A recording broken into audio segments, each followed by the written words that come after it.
Passage Guardian, this is Bendik 6. Good evening, I read you loud and clear. Alors, Passage Guardian, c'est quasiment notre seule source de météo. C'est quelqu'un qui fait de la radio amateur et qui, de façon totalement bénévole, redonne la météo à ceux qui font des transpacifiques. Et il se trouve que ce jour-là, on a un gale warning, c'est-à-dire une alerte météo sérieuse pour passer le Horn, avec des vents entre 40 et 60 nœuds, potentiellement des rafales à 80. Heure de 10 mètres, annoncée croissante. Il y a Passage Guardian qui nous donne la météo, mais on reçoit aussi de la météo par Weatherfax.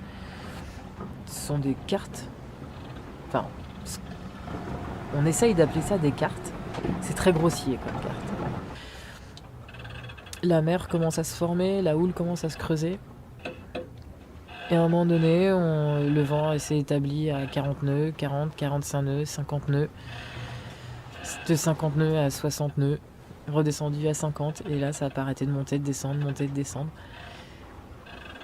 Et les vagues, il y avait les vagues et la houle, quelques déferlantes et le bateau qui se met à surfer, quoi. On fait une moyenne de 12 nœuds à peu près, sur toute la dépression, ce qui nous fait du 270 000 par jour à peu près, donc de belles journées, des surfs réguliers entre 20 et 23 nœuds.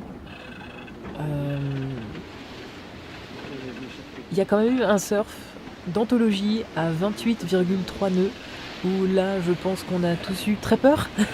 Je crois qu'on a tous eu très très peur. Et le bateau a complètement pris feu. Mais c'est vrai que la mer était très très grosse. Donc tout le jeu c'était de pouvoir garder le bateau dans l'axe.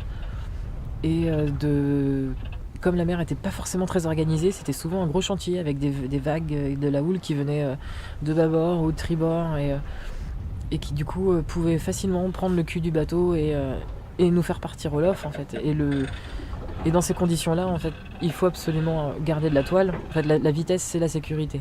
Donc il faut absolument garder de la toile, faire avancer le bateau le plus vite possible pour pouvoir maîtriser et ne pas subir la houle, mais bien au contraire, savoir où est-ce qu'on se positionne, garder de la vitesse quand on est dans le creux de la vague et pouvoir réattaquer la vague suivante. Toujours avec une bonne vitesse. Donc à la barre, c'est très très sport. Ceux qui ont froid une fois qu'ils sont à la barre, en général, sont en sueur en quelques secondes. Entre ça et puis le stress d'être à la barre aussi, quoi. Forcément, on a les clés du camion, quoi, dans ces cas-là. Et ouais, c'est une vision. Il y a des moments où on se sent quand même un peu petit, hein, quand on est tout en haut de la vague et que du coup on est à 7-10 mètres de hauteur. Et on voit l'océan qui est à ce moment-là très très grand, quoi. Très très grand. C'est le seul moment où on se sent un peu petit, je trouve, quoi. C'est vraiment quand on est en haut de la vague et qu'on mesure l'immensité de l'océan, quoi. Et puis bon, on est au Horn, hein, on n'est pas dans n'importe quel endroit du monde. On sait qu'on arrive au Cap Horn. On sort de cette dépression le 6 février. Et à 6h du matin TU, on passe le Cap Horn. L'équipage de Bendik 6 est maintenant Cap Horné. En fait, passer le Cap Horn, c'est pas si difficile que ça, parce que quand on arrive au Cap Horn, la mer est aplatie, il n'y a pas de vent. C'est avant d'aller au Cap Horn le problème. Le Cap Horn, c'est la récompense. Donc on passe le Cap Horn dans des super conditions, avec un lever de soleil incroyable.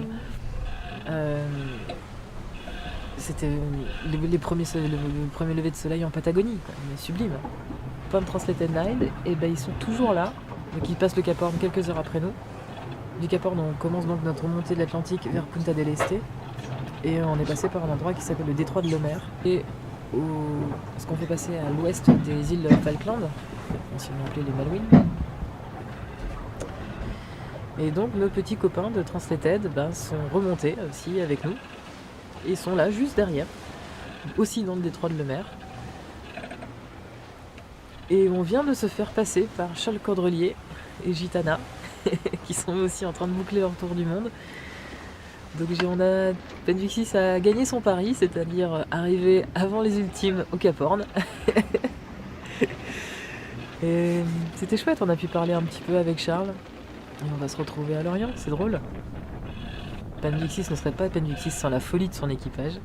Il faut quand même parler de l'anniversaire de Hugo, où le pôle animation de Penvixis s'en est occupé. Et arrivé à faire une bataille de ballons de baudruche, alors que dehors il y a 55 nœuds. Bon, ça se pose quand même. Le problème de l'équipage, c'est qu'en général, on essaye d'avoir un équipage où il peut y avoir quelqu'un de fou, mais une personne à la fois.